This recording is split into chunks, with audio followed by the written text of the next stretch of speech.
Medžiotojai įkalčiai.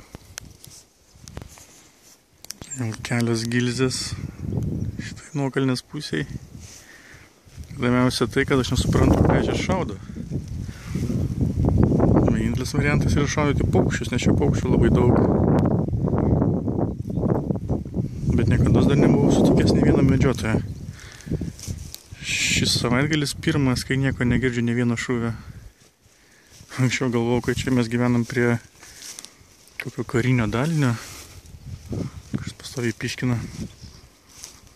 Tai šįryt vaikštamas po pievą radau paukščiuką.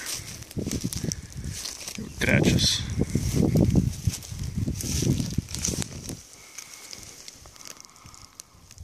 Tai nežinau, ar nušalęs, ar nušautas. Labai sunku pasakyti. Dar teks palaidoti.